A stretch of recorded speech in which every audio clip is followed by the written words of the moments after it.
And Jonathan, we're talking about the things that we have the power to change in our lives. And a couple of things jump out here. And one is that there are four things. There are our thoughts, our attitudes, our words, and our actions. And two, if you really want to learn how to change these, if you refer to the 10 Commandments, they give you instruction along every one of these lines. And we're talking about our actions as we begin to wrap this up. One of the commandments is thou shalt not commit adultery. And, you know, we all look at that and say, well, duh, we all know that. But see, Jesus expands that thought even further in Matthew 5:27 and 28. You have heard that it was said by them of old time, thou shalt not commit adultery. But I say unto you that whosoever looketh on a woman to lust after her hath committed adultery with her already in his heart. And Jonathan, there is one word that I can say that puts this scripture in context in our day, and that is pornography.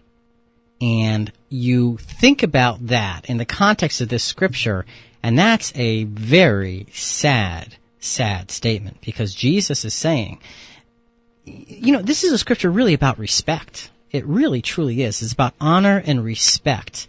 Jesus is saying, if you are looking upon a woman who is not your wife, with lust, desiring her, that you have committed adultery in your heart. He's saying that those are thoughts that you ought not to pursue, because a thought inside of your head, now that goes back to thinking, obviously, can much more easily lead to actions that are compromised. And you know, folks, we may say, well, we can reason to ourselves, well, it's only in my head, I don't do anything about it. Well, yes, you do, because you access it. You open it up. You open up your mind to it. And by opening it up, you compromise yourself. And your actions will speak accordingly. They will. That's just the way it is. And this is such an important point. And it's a difficult point, because this, do you know that there, and I don't know who told me this, I heard this a few weeks ago, months ago, whatever, that on the internet there is more money made in the pornography industry than in the rest of the industries put together. Whoa. What does that tell you about it? Jonathan, we have a call. We'll need to take it kind of quickly. Welcome to the program. This is Jonathan and Rick. Who are we speaking with? Peter. Yes. Wait a minute. What are you saying? What do you mean, what are we saying? You saying if I see a cheerleader, yeah, and I go to my kid's high school game, mm-hmm, and I can't think about her, but I would kind of argue a little, and I would say, I might think about her in that way, but I would resist the temptation to follow through. Well, okay, and that's that good. may be the only time I think of her that way. But I might, I'm going to say, well, of course I'm not going to do that.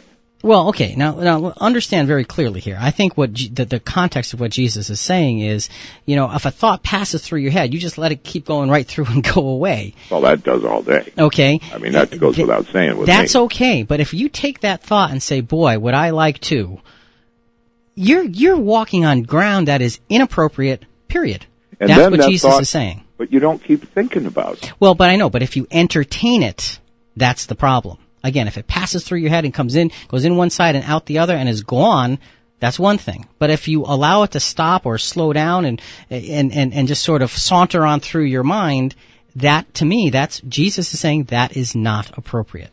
So if I go to the other side of the area, the arena, and then I see another cheerleader for the other team, but if I let that go, then it's okay too. Again, it's got to go. It's got. You got to put the things out of your mind that really are not. Do you know how many temptations there are? Yes. And I live in the same world you do. The important thing is resisting the temptation, mm-hmm, and not actually just getting to where you're. Gee, what I'm thinking now. Well, but again, because your mind is going to wander, isn't it? Of course it is. Yeah. But the temptation begins in the thought, and that's why Jesus says what he says. Okay. I'll let you get back. I know you need that time. Thanks so much, Thanks. Peter. Bye-bye. Bye-bye. Interesting point. And again, we can control our actions. And much of the controlling of our actions starts with the first three things: the thoughts and the attitudes, and then sometimes the words. Okay? Let's move down, Jonathan. Thou shalt not steal. Now, of course we know that. Galatians 5:13-17. For brethren, you have been called unto liberty, only use not liberty for an occasion to the flesh, But by love serve one another, for all the law is fulfilled in one word, even in this, thou shalt love thy neighbor as thyself. But if ye bite and devour one another, take heed, that ye be not consumed one of another. This I say then, walk in the Spirit, and ye shall not fulfill the lust of the flesh. For the flesh lusteth against the Spirit, and the Spirit against the flesh, and they are contrary the one to the other, so that ye cannot do the things that ye would. All right, and Jonathan, again, sometimes these things, because they're contrary one to the other, can't do the things that we would. It's a very difficult task. But we have to remember that in the context of our actions, we have a say over what we do. Okay? What habits make us stronger? Antonel France said, to accomplish great things, we must not only act, but also dream, not only plan, but also believe. And Jonathan, I'm going to want to, skip down to the 1 Peter 4, 9 and 10 scripture. Be hospitable to one another without complaining.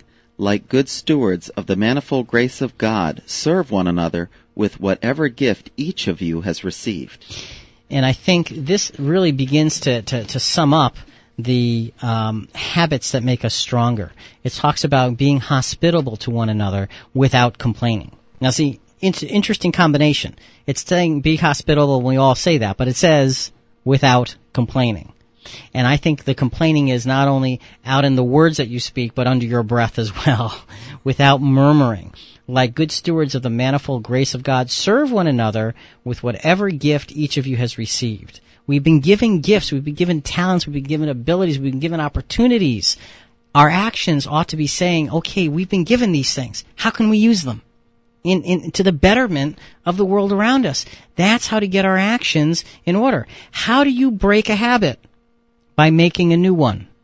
That's the only way to do it. You cannot break a habit without replacing it with a new one. The habit of hospitality, the habit of giving, is something that is so important here. And I think William Penn said it very well when he said, I expect to pass through this life but once.